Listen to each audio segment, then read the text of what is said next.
shipwrecked in the middle of a storm off the Atlantic coast during the middle of the night in the fall of 1815. Constantine Samuel Rafinesque was in a lifeboat, headed towards New London. I observed several of these fishes on the 3rd instant, on board of a fishing smack off Judas Point, Rhode Island, the very same day of my unfortunate shipwreck. The drawing and description I made, being in my pocket at the time, were among the few objects I saved. He included the drawing and the description in a letter to a friend that ended up being published in Volume 2 of the American Monthly Magazine and Critical Review. So, during his shipwreck, after losing everything, Constantine was taking notes, looking for new data, sketching new species, while crammed into a fishing boat headed towards dry land. At the time of the accident, Constantine was a 32-year-old self-taught botanist and scholar who, up until then, made a living mostly as a merchant in Sicily. Born in Constantinople and raised in Europe, he was returning to America, where he had briefly lived as a young man.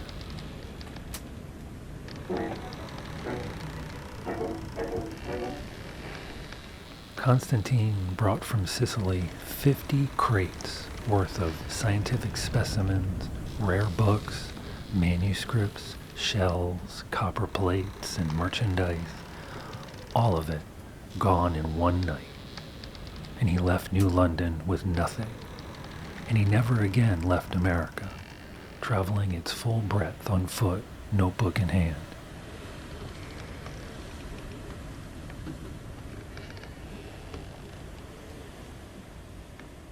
This is the first pictograph of the Wallam Olam, which is a 5-part creation myth chronicling the first people of the Lenape and their journey to America. The only reason that this pictograph survives is because of Constantine. And his translation of the pictograph reads, "At first, they're all seawater on the top land." But my translation is, "Everything is oceans." The Lenape was a spoken language. The Europeans who transcribed and translated it in the early 19th century were missionaries living among the tribes, and the missionaries were trying to convert them into worshiping Christ. To that end, the grammar, the dictionary, and the word lists were important tools to that mission.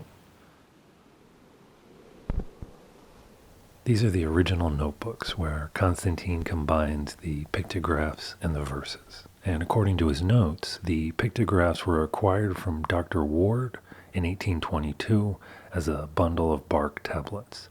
And it wasn't until a few years later that he records the verses. Once Constantine had access to the grammar and the dictionary in the 1830s, he created this document.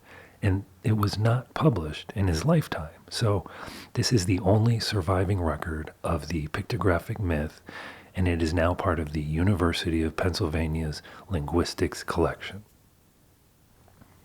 And it is the source of my translation of the Wallam Olam into modern English.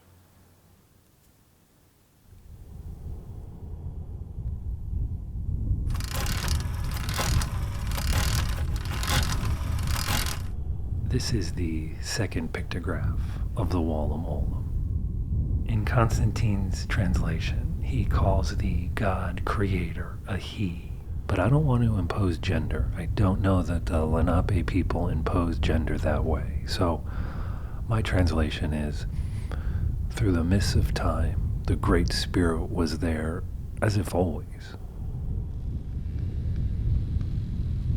In Constantine's notebook, he translated Kitanetawit as God Creator.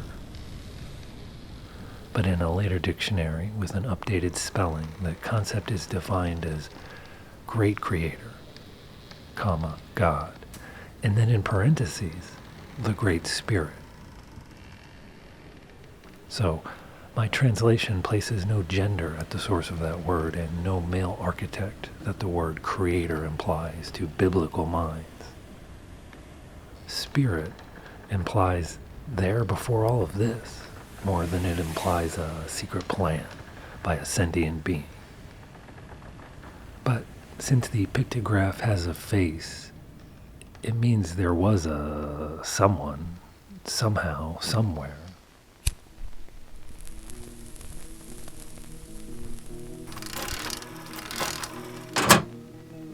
First being, eternal being, invisible, the Great Spirit. Now, what the trigger was that started life for all of us is not something we will ever know.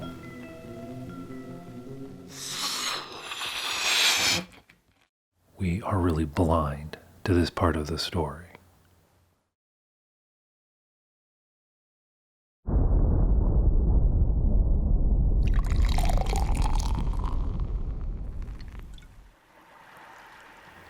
A big bang that causes water, causes land, causes air in the clouds, causes heaven. This is a pictograph of a time scale.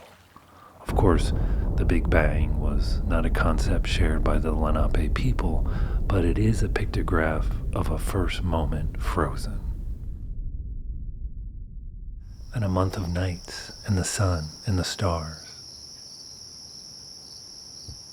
Constantine translates this as, he causes them, sun, moon, stars. But take out the he, strip away the gender, and you're left with a moment that sets in motion the orbits that shape our world. That's different than a him creating a thing, creating a system. So, if it's a moment, why not an instant? The Big Bang, a cloudburst, then a month of nights, and the sun, and the stars. And all the orbits that go with them. Fuck yeah. Things swing into orbit, and each thing gets the exposure it needs. After the orbits turned land into planets, and the sun became centered in the middle of perfect, then everything was no longer just oceans, but seas battering coasts, and deep floods became real and will always be.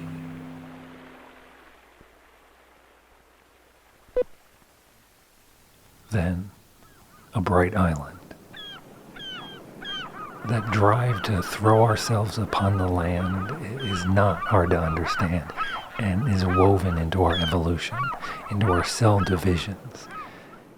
And in our time-lapse science version of a creation myth we've been telling ourselves, we talk about fish growing feet and limbs, walking upon the surface of great islands we call continents. The grade school film strip shows a platypus-like creature moving from water to land. But that change occurred so slowly, too slowly to notice in anything other than the time-lapse stories that are trapped in fossils. There were stars, then there were months, then there were waves, then there were coasts. On the island, the Great Spirit copies himself. This pictograph shows 3 eye-like circles, or 2 eyes and a mouth, but the image also works as cells, connected and changing, combining and copying. And we call them angels, these first beings, these angels with souls, all of them. And Great Spirit copies more spirits.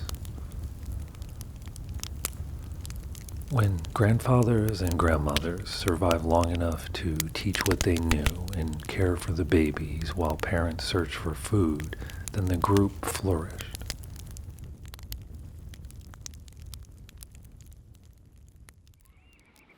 Fish are given turtles are given, birds are given, the beasts are given, not expecting a return.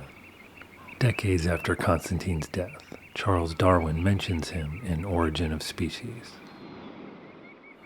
After its initial publication, Darwin wrote an historical sketch to reference the thinkers who understood the concept of evolution before he gave voice to the concept so succinctly. Rafinesque, in his New Flora of North America, published in 1836, wrote, "All species might have been varieties once, and many varieties are gradually becoming species by assuming constant and peculiar characters." Constantine's close. He intuits the concept of evolution, but misses natural selection. Still, though, it points to the mechanics of his mind's eye, understanding that evolution surrounds us as we participate in change. When we gather food, shelter, and safety in the migrating patterns of fish, turtles, beasts, and birds, migration patterns that follow patterns of orbits that shaped our round Earth. One bad copy, one bad spirit causes black snake monsters. Mistakes propagate.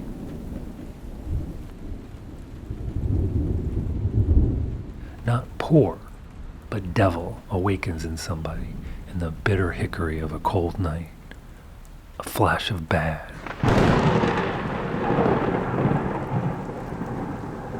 Causes flies and gnats, the swarming after the mess.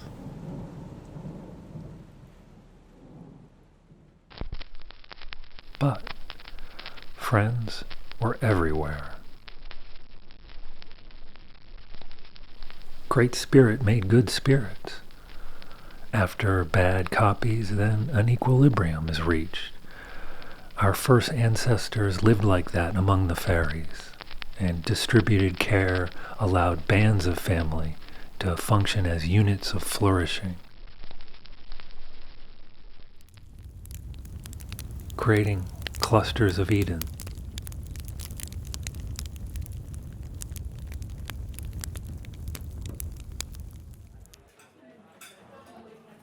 The lover ate what the beloved picked.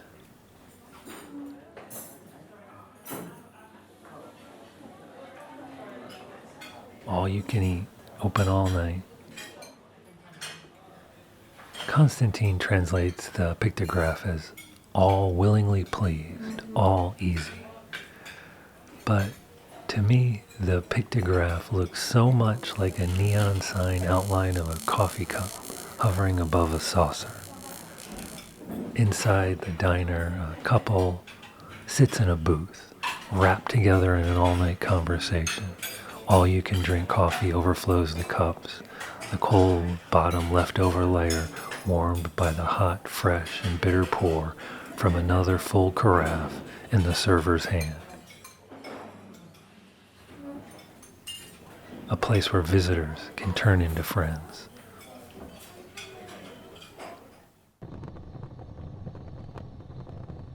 Meanwhile, the snake priest secretly worships his snake gods.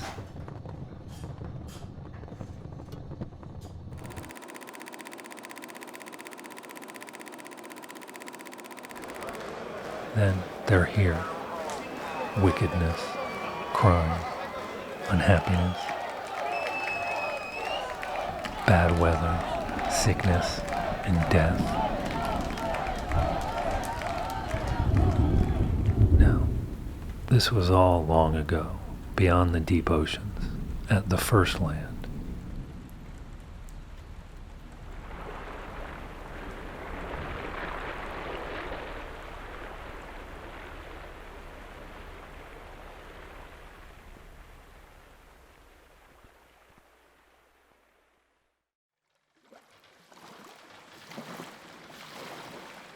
What an odd-looking fellow, I said to myself, as while walking by the river, I observed a man landing from a boat with what I thought a bundle of dried clover on his back.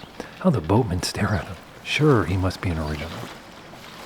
He ascended with a rapid step and approached me, asking if I could point out the house in which Mr. Audubon resided. "Why, I am the man," said I, "and will gladly lead you to my dwelling." The traveler rubbed his hands together with delight and, drawing a letter from his pocket, handed it to me without any remark. I broke the seal and read as follows: "My dear Audubon, I send you an odd fish, which you may prove to be undescribed, and hope you will do so in your next letter. Believe me always your friend, B." With all the simplicity of a woodman, I asked the bearer where the odd fish was, when Mr. Rafinesque smiled, rubbed his hands, and with the greatest good humor said, "I am that odd fish, I presume, Mr. Audubon."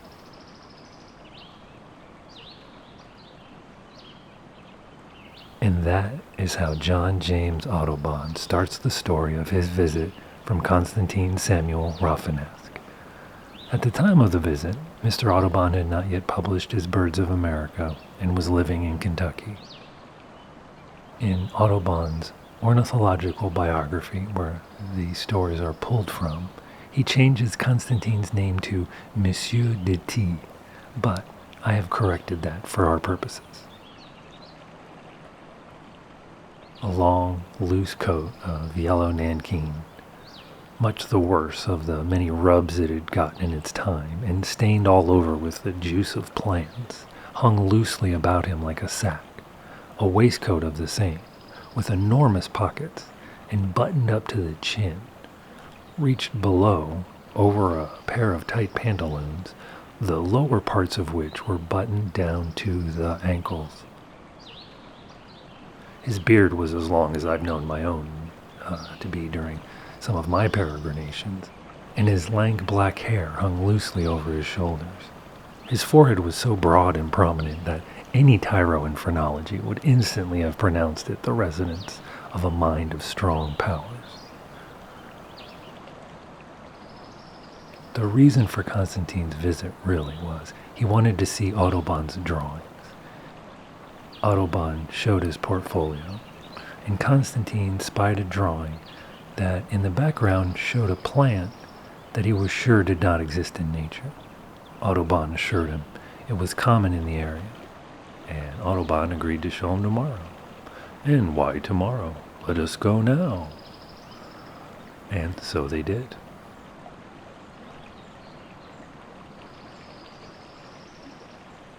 At the river's edge, a specimen was quickly located, and Constantine went into spasms of happiness, pulling up clumps by the root and hugging his host, declaring it not only a new species, but a new genus.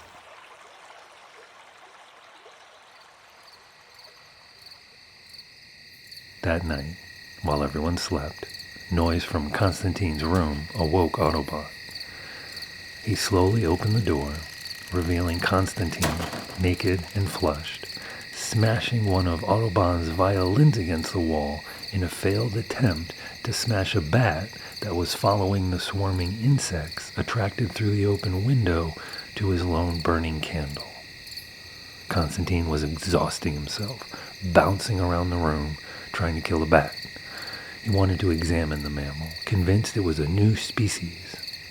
Audubon, taking the violin bow, not the violin, struck a few bats dead, and soon enough Constantine acquired his specimens. In his panic, Constantine had scattered his plant specimens all over the room. "Never mind, Mr. Audubon, never mind. I'll soon arrange them again. I have the bats, and that's enough."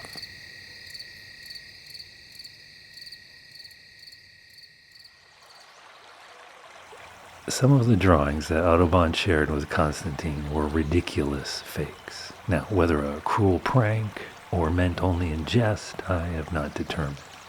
But Constantine attributes Audubon as the source of information for some of the fish in his Ichthyologia Ohioensis, or Natural History of the Fishes Inhabiting the River Ohio and its Tributary Streams. Of all the fakes shared with Constantine, perhaps the most outlandish was the Devil Jack. Wonderful stories are related concerning this fish, but I have principally relied upon the descriptions and figure given me by Mr. Audubon. Its length is from 4 to 10 feet. One was caught weighing 400 pounds. It lies sometimes asleep or motionless on the surface of the water and may be mistaken for a log. It is impossible to take in any other way than with the seine or a very strong hook. The prongs of the gig cannot pierce the scales, which are hard as flint and proof against lead balls. So he claims the fish is not only real, but bulletproof. And it was not true. Just like his Wallum Olum.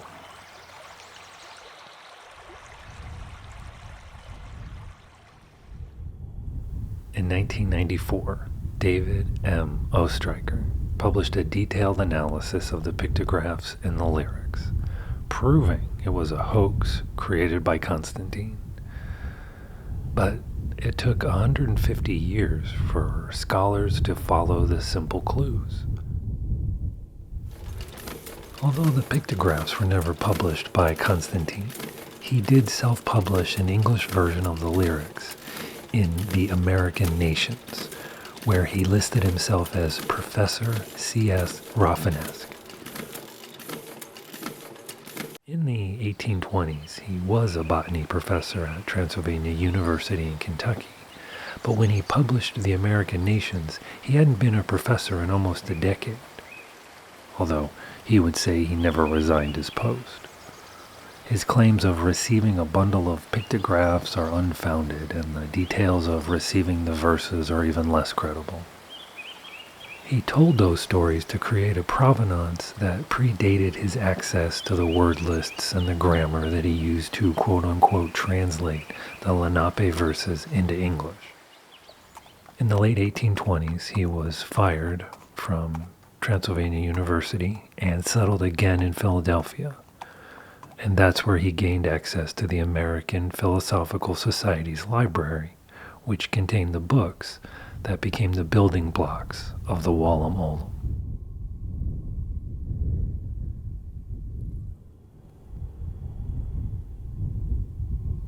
So he seems to have started the story in English and then created the rest to suit. David Oestreicher's research led him to believe that the Wallum Olum was created for an essay contest from the Royal Institute of France. So, for cash, basically. And it didn't work out. He didn't win. But why should I keep translating something that was fabricated and originated in English?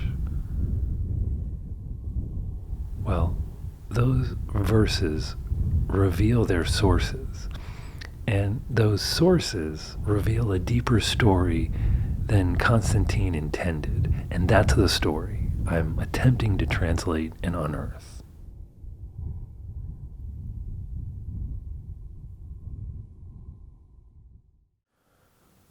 Constantine's English version of the first verse of the second book is, "Long ago, powerful snake, when men also bad beings had become."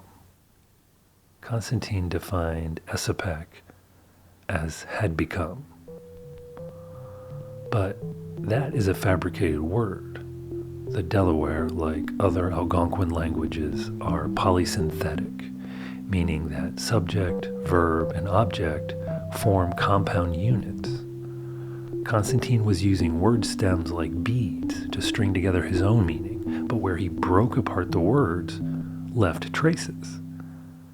Dr. Daniel Brenton, the scholar whose 1880s translation gave legitimacy to the Wallum Olum, took the fact that he didn't recognize the word to mean that it must be a fossil word of ancient origin. He wanted it to be. And he wrote that in several cases, the figures or symbols appear to me to bear out the corrected translations which I have given of the lines, and not that of Rafinesque. This, it will be observed, is an evidence, not merely that he must have received this text from other hands, but the figures also, and weighs heavily in the favor of the authentic character of both. Constantine takes the fragment Esup and combines it with the Algonquin animate plural ak, turning he was into they had become. It is not an ancient word. It is a fabricated word. But it is true that two original tribes became bad beings to each other. Two tribes together, troubled with hatred for each other, and the enemy becomes the snake, the other. We become the heroes, the turtles. This moment when humans form tribes. The second word of the second verse for the second pictograph in the second book of the Wallam Olam is translated by Constantine as foe. And a later edition of the dictionary spells the word slightly differently, but the definition of that root word reveals itself all the way down the page. It's the invention of hatred.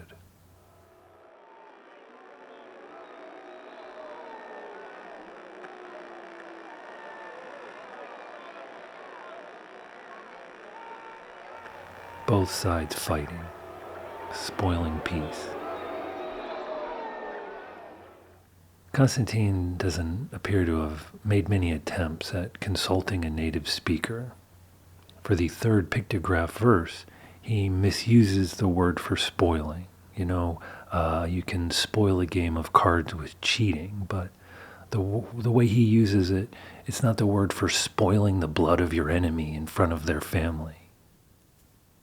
So maybe it's the wrong use of the word, but not the wrong sentiment, that spoiling peace is something done together. Despondent man keeps fighting death. But Snake was stronger and destroyed our spirit.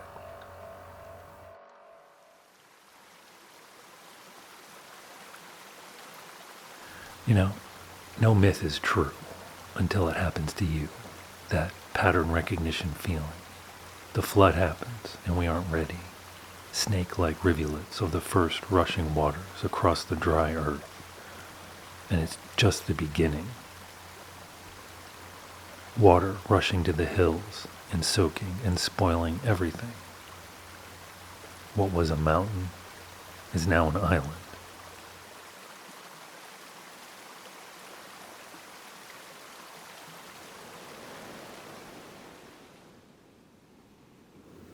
But grandfather survives on Turtle Island with rabbit endurance. He survives.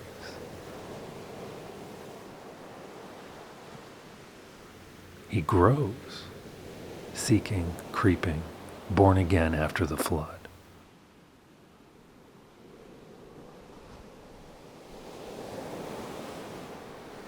All survivors go forth, in spirit and body, away from the flood waters, creeping in the shallows, afloat, asking which way to the turtle's back.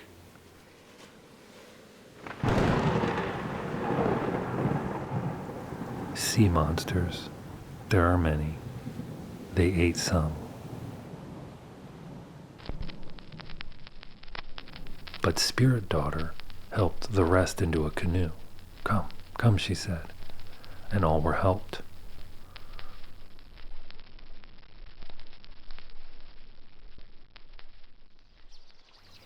Grandfather, ancestor of beings, of men and turtles. Everyone is there, turtling together.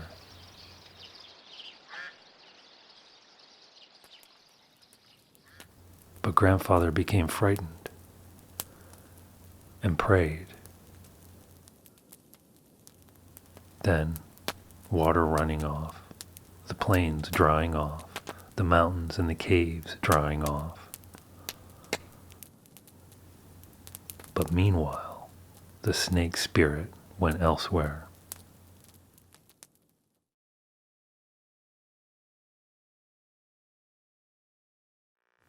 Transylvania University in Lexington, Kentucky celebrates Raft Week every fall. The macabre celebration centers around two things. One, that Constantine's tomb is on campus, and two, that Constantine put a curse upon the college. But really, the importance to the students is probably just the thrill of sleeping in his tomb. One of the big events of Roth Week is when a few students are chosen to spend the night in his tomb. And, it's a tomb, so it's not necessarily the best place to spend the night, but it's really cool to be able to say that I did it and I spent the whole night there. Good news for whoever wins this year, it's an off year for the curse. Andrea Walker, WKYT. The legend of the curse started from his own autobiography, Life of Travels. In the book, he talks about being fired and says, "I had to put up with all of this to avoid beginning lawsuits. I took lodgings in town and carried there all my effects, thus leaving the college with curses on it." And within a few years, the school president had died and the school's main building burned. So they honor Constantine every year to hold the curse at bay. He was buried originally in Philadelphia. That's where Constantine migrated back to after leaving Kentucky, and that's where he lived until dying of stomach cancer in 1840. He was buried in Ronaldson Cemetery, and in 1840, it was not the derelict place that it would become in the 20th century when the city reclaimed it as a park.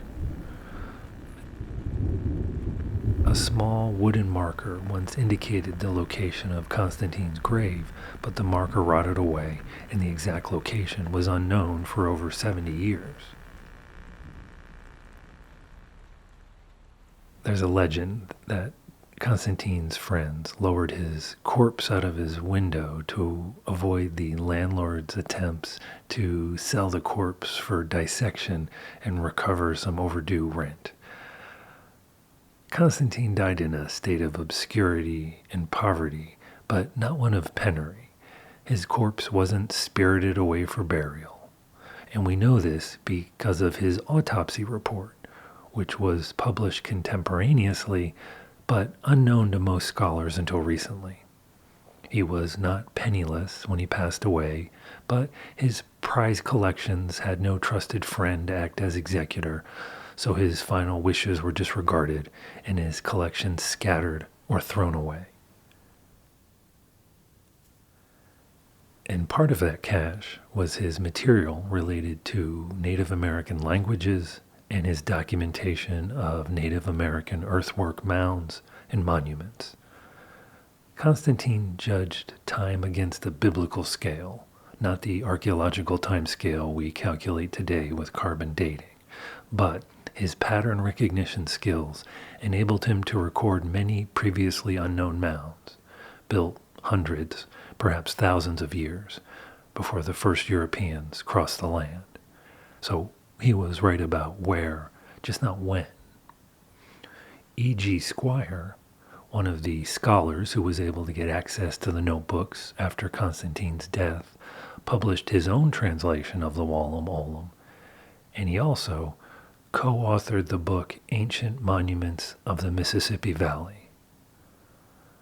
Many sites described in the book no longer exist, and the book continues to be a reference to archaeologists. And sites that E.G. Squire identified in Kentucky were taken from Constantine's manuscripts. And those notebooks passed through the hands of scholars for 40 years before ending up in the hands of Dr. Brenton, whose 1880s translation of the Wallam Olam stamped it with such authenticity. Constantine's work left enough of a trace in the footnotes of science that his biography and his name survive. And so it was, in 1919, that a bookseller tracked down the gravesite after decades of obscurity. Henry Mercer, a wealthy amateur archaeologist, heard about the gravesite and knew of Constantine's work. He offered to foot the bill for a memorial stone to be placed upon the grave. The local papers got wind of the strange rededication, and Mr. Mercer received a letter from the librarian of Transylvania University. They had read about the noble act and wanted to thank him personally. The librarian's brother lived in Philadelphia and must have sent along newspaper clippings because they also knew about the city's plan to reclaim the cemetery that Constantine was buried in. It took 30 years for the city to reclaim the land and turn it into a park, but the librarian didn't know that and hatched a plan to reinter his remains at Transylvania University.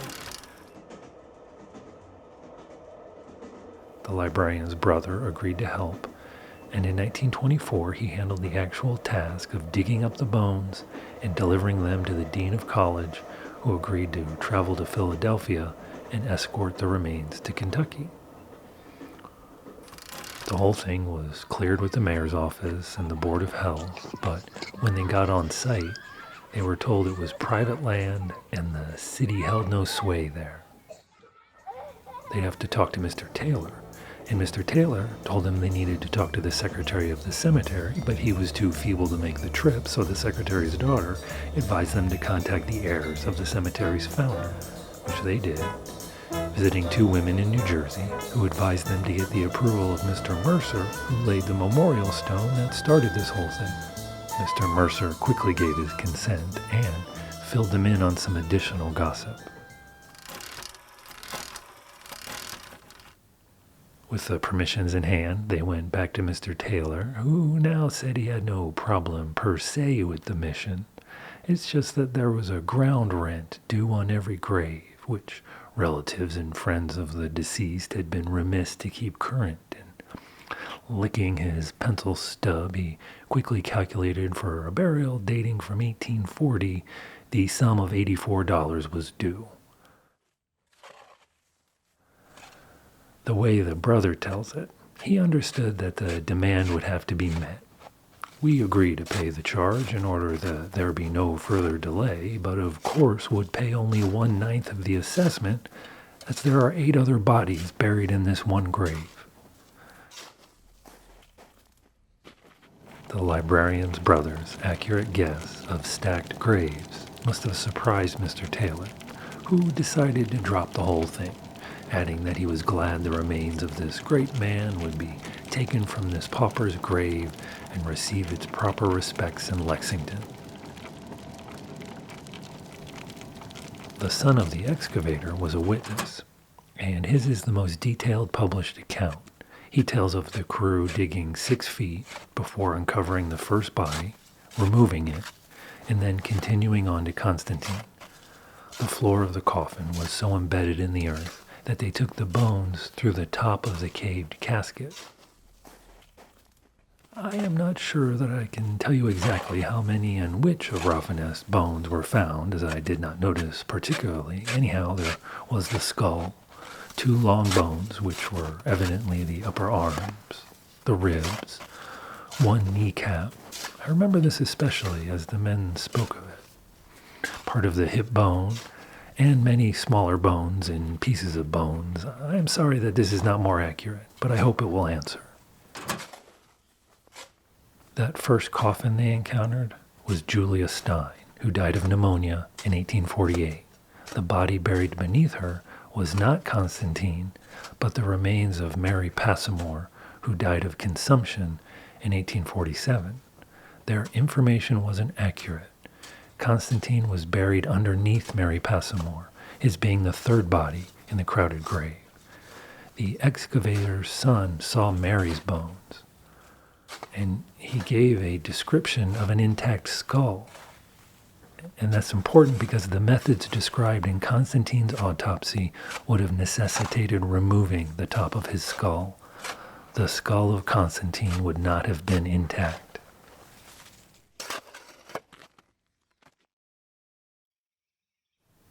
In the middle of the 20th century, when the cemetery did finally become a park, the city only removed the first 8 feet of ground, and anyone buried beneath that depth remains.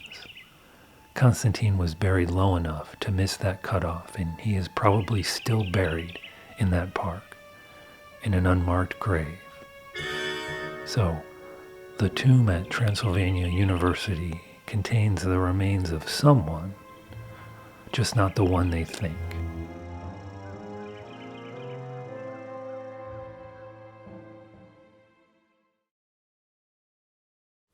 The water runs off after the flood. Humans are free, turtles are free, dwelling close, together at the cave's mouth. The first move is always to forgive. It snows. You're on the move. Mild hunting, keeping north. It's good. Then a feud over roasted bear paws. The strongest and the best, not wanting to share that feeling of being full and safe around the fire ring smoke screen of the party and repose. The hunters leave behind a busted ghost town. And snow country, the north country, becomes the new hunting ground of the true turtle families. Meanwhile, the snakes are driven out of their land and troubled in mind, all in their huts. And the snake priest said, "Let us go." The snakes go east, grieving, dreaming of revenge, escaping far away, shivering over burnt land, torn and broken. Could have been 100 years. Could have been 1,000 years or more that the ocean stood between them. Until it didn't. Until one day, being free, the turtle families started to move east, leaving only turtles on Turtle Island.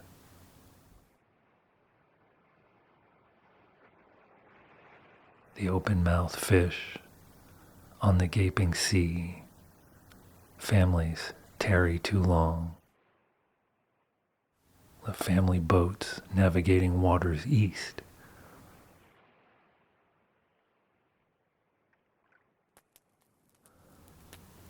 Big Bird and Head Beaver say, "Let's go all the way to Snake Island." Going east, all saying, "Kill the snakes." This is the repeating story. A chorus of present moments together marching through the snow to conquer someone you don't know. It's important to remember that Constantine created the verses once he had access to a grammar and a dictionary, and it bears repeating that he did not have those volumes in his possession. His understanding was broken and limited. Northerners all agreed. Easterners all agreed, moving over the smooth, deep water of frozen ocean. They went to take it. Constantine's story is of two migrations over the Bering Strait from Asia, moving southeast across North America. The snake family, conquered by the turtle family, then fracturing. Constantine's kaleidoscopic sources went beyond Algonquin myth. The pictographs were a hybrid of Egyptian, Chinese, Ojibwa, and Mayan symbols. E.G. Squire, Daniel Brenton, and Eli Lilly were three of the most prominent scholars who attempted translations of the pictographs and verse. And Eli Lilly, the pharmaceutical industrialist and grandson of Colonel Eli Lilly, spent 20 years funding and directing scholars to authenticate the story, resulting in the 1954 publication of the Wallam Olam, or Red Score. Constantine saw all people as having one origin. He was a monogenist who saw an original Eden, and we are all its descendants. Now, we look back and we see Africa as the origin of our current human selves, but Constantine saw the Bible's flood as the real marker. Even though Constantine had no concept of Paleolithic timelines and carbon dating, in his book, American Nations, he writes of the first migrations to North America and says, "But we are ignorant of the precise way they came and how they reached this land, which was then only a group of large islands, unless North America was united to Asia by Bering Strait, as very probable." Crossing the frozen ocean was the core fact of his tale.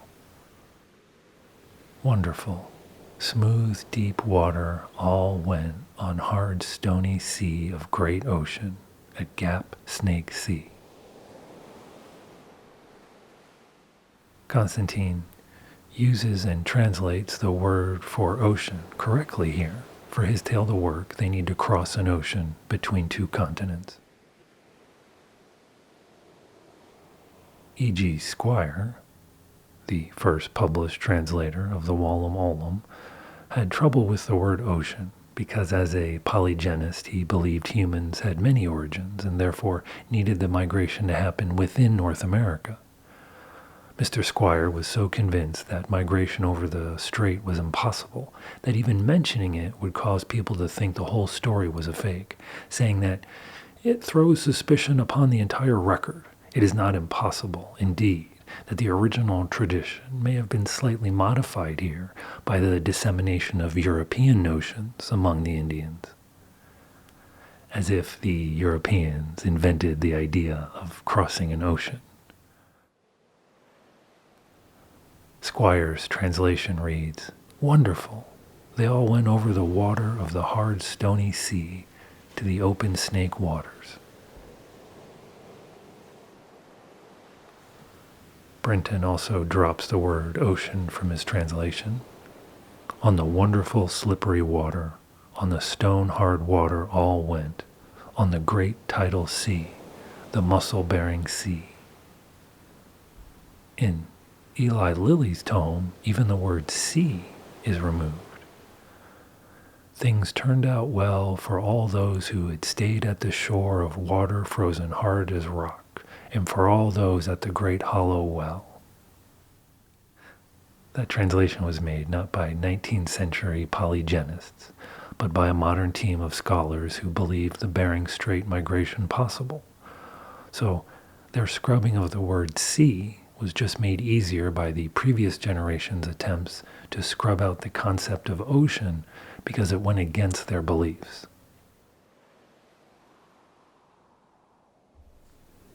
Wonderful, smooth, deep ocean, frozen. They all went across ice hard as rock.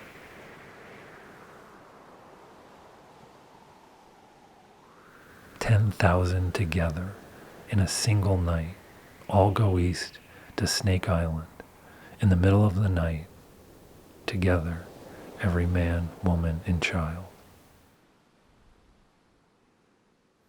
Now, here a transcription error in Constantine's sources went undetected. Constantine wished to use the word for "in the dark" to signify that 10,000 all went forth at night. But in the grammar, on page 177, it is misspelled Nissahwi, meaning by night. A few pages later, on 179, the recognized spelling is used. But Constantine's magpie-like taking from the text meant he never noticed this, and he continued replicating his error. And further complicating things, when he copied his own notes, he mistook his SS for an LL and ended up spelling it Nillawi, which is not the word for by night. Squire and Brinton accepted the error, incorporating the error into their translations, authenticating the error for the scholars who came after.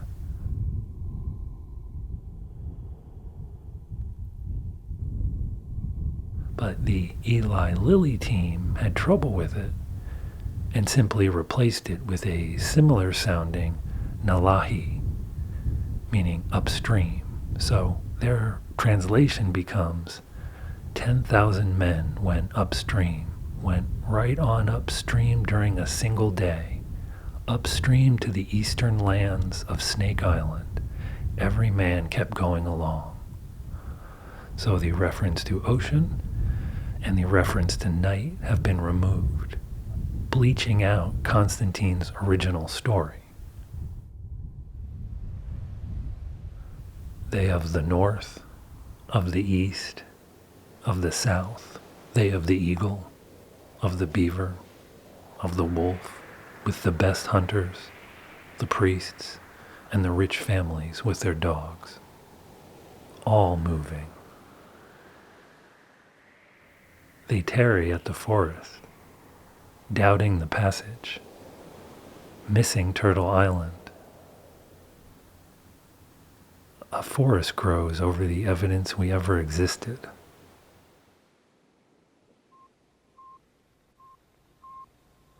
That is how America was discovered and then invaded.